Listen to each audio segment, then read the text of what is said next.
बांधकाम कामगार पेन्शन योजना पूर्ण बदलली. नमस्कार माझ्या सर्व बांधकाम कामगार बांधवांनो, स्वागत आहे तुमचं आपल्या लाडक्या चॅनलवरती. तर 13 जुलै रोजी महाराष्ट्र शासनाने बांधकाम कामगारांसाठी 4 मोठ्या ऐतिहासिक योजनांची घोषणा केली आहे.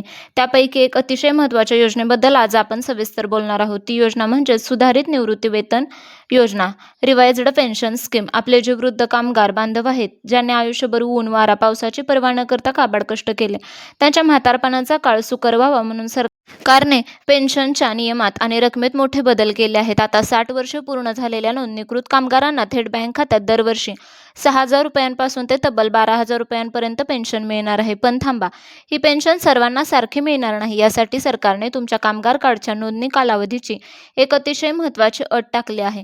जर ती अट पूर्ण झाली नाही तर पेन्शन मिळणार नाही. ही अट काय आहे? तिचे 3 नवीन टप्पे कोणते आहेत? तर पती-पत्नी दोघांना पेन्शन कधी मिळणार आणि अर्ज करण्यासाठी कोणती कागदपत्रे लागतील? ही संपूर्ण माहिती आपण आजच्या या व्हिडिओमध्ये अगदी सोप्या भाषेत पाहणार आहोत. त्यामुळे व्हिडिओ शेवटपर्यंत नक्की पहा आणि व्हिडिओ आवडला तर लाईक करा आणि चॅनलला सबस्क्राईब करायला विसरू नका. तर आता पाहूया पेन्शन योजनेचे नवीन 3 टप्पे. तर समजून घेऊया की नवीन जी.आर.नुसार पेन्शन नेमकी कशा आणि कोणाला मिळणार. तर मुख्य पाहूया. ज्या नोंदणीकृत बांधकाम कामगारांनी आपल्या वयाची 60 वर्ष पूर्ण केली आहेत, त्यांनाच या निवृत्तीवेतन योजनेचा लाभ मिळेल.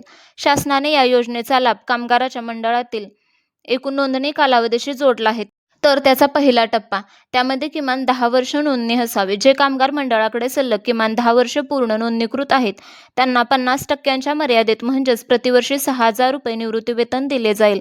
टप्पा दुसरा, ज्यामध्ये 15 वर्ष नोंदणी. ज्या कामगारांची एकूण नोंदणी 15 वर्ष पूर्ण झाली आहे, त्यांना 75% मर्यादेत म्हणजेच प्रतिवर्षी 9,000 रुपये पेन्शन मिळेल. तिसरा टप्पा म्हणजे ज्यांना 20 वर्ष नोंदणी झाली आहे आणि ज्या कामगारांचा नोंदणी कालावधी एकूण 20 वर्ष किंवा त्यापेक्षा जास्त पूर्ण झाला आहे, अशा ज्येष्ठ कामगारांना प्रतिवर्षी 12,000 रुपये थेट त्यांच्या बँक खात्यात जमा केले जाणार आहेत. आता एक विशेष आणि आनंदाची बातमी म्हणजे पती-पत्नी दोघांना लाभ. या सुधारित जी.आर.मध्ये एक मोठा दिलासा देण्यात आला आहे. जर एखाद्या कुटुंबामध्ये पती आणि पत्नी हे दोघेही नोंदणीकृत बांधकाम कामगार असतील, तर त्या दोघांनाही वयाची 60 वर्ष पूर्ण केली असतील, तर या दोघांनाही स्वतंत्रपणे म्हणजेच वेगवेगळी पेन्शन दिली जाईल. म्हणजेच एकाच घरात 2 पेन्शन चालू होऊ शकतात. आता पाहूया आवश्यक कागदपत्रे आणि अटी. तर लाभ घेण्यासाठी तुम्हाला कोणकोणती कागदपत्रे अपलोड करावी लागणार आहेत, तुम्ही ही यादी नक्की लक्षात ठेवा. पहिलं म्हणजे कामगाराचे वैध ओळखपत्र म्हणजे स्मार्ट कार्ड, ज्यावर नोंदणीची तारीख स्पष्ट असावी. दुसरे म्हणजे वयाचा अधिकृत पुरावा म्हणजे 60 वर्ष पूर्ण झाल्याचे सिद्ध करण्यासाठी आधार कार्ड किंवा पॅन कार्ड किंवा शाळा सोडलेल्याचा दाखला. तिसरं म्हणजे बँक पासबुकची प्रत. पेन्शन थेट बँक खात्यात येणार असल्यामुळे राष्ट्रीयकृत बँकेचे पासबुक किंवा कॅन्सल चेक आवश्यक आहे. तसेच 90 दिवस काम केल्याचे प्रमाणपत्र, स्वयंघोषणापत्र. कामगार अधिकारी या सर्व गोष्टींची पडताळणी करतील.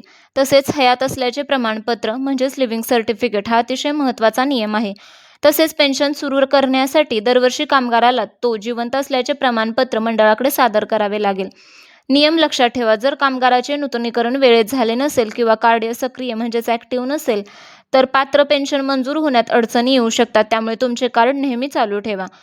माझ्या कामगार बांधवांनो, हा होता 13 जुलैच्या नवीन जी.आर.मधील सुधारित निवृत्तीवेतन म्हणजेच पेन्शन योजनेचा संपूर्ण सविस्तर तपशील. म्हातारपणात कोणापुढे हात पसरण्याची वेळ येऊ नये म्हणून शासनाने उचललेले हे पाऊल खरोखरच कौतुकास्पद आहे. तुम्हाला ही माहिती कशी वाटली कमेंटमध्ये नक्की सांगा आणि तुमच्या परिसरामध्ये किंवा तुमच्या नात्यामध्ये किंवा तुम्ही 60 वर्ष पूर्ण झालेले बांधकाम कामगार असतील, तर त्यांच्यापर्यंत हा व्हिडिओ नक्की शेअर करा. व्हिडिओ आवडला असेल तर लाईक करा, चॅनलला सबस्क्राईब करा. भेटूया पुढच्या व्हिडिओमध्ये. तोपर्यंत धन्यवाद. जय हिंद, जय महाराष्ट्र.